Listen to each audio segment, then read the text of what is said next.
Former President Trump is found not guilty for the second time. The Senate voted yesterday to acquit Trump, but 7 Republican senators voted with Democrats to convict. Washington correspondent Kelly Meyer is live from Capitol Hill this morning with the latest on these developments. Kelly? Good morning, Zach. That's right. This is the second time Trump was acquitted here on Capitol Hill.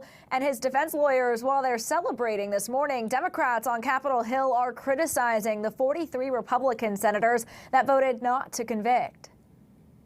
Donald John Trump, former president of the United States, is not guilty as charged in the article of impeachment. The Senate voted to acquit former President Donald Trump Saturday on a charge he incited the deadly attack at the U.S. Capitol 1 month ago. This was the most bipartisan impeachment in the history of the United States. 7 Republicans voted with Democrats to convict the former president. Utah Senator Mitt Romney, Pennsylvania Senator Pat Toomey, and North Carolina Senator Richard Burr all voted guilty. Disgraceful dereliction of duty.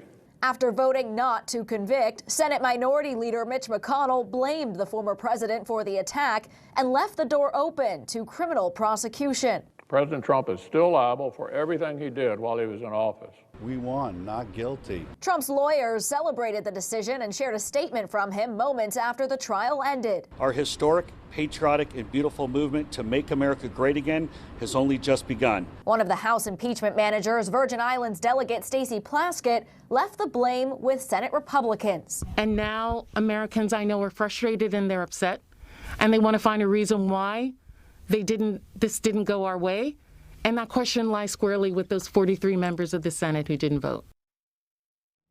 Now Washington is waking up, asking what's next, but lawmakers have already left town. They're set to be on recess this upcoming week.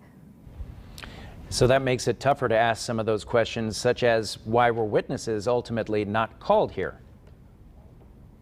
Yeah, that's right. And that's something that a lot of the Capitol Hill reporters were trying to ask lawmakers as they left last night.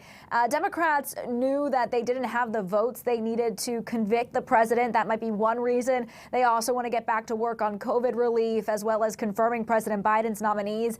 They did almost vote to bring in witnesses, or they did consider it, but ultimately they came up with an agreement between Democrats and Republicans to not call witnesses, to end the trial and move forward. Kelly Meyer live in Washington for us this morning. Kelly, thanks so much. Indiana senators were not among the 7 who voted to convict the former president. Earlier this week, Senator Mike Braun said he believed it was unconstitutional to vote to convict a former president.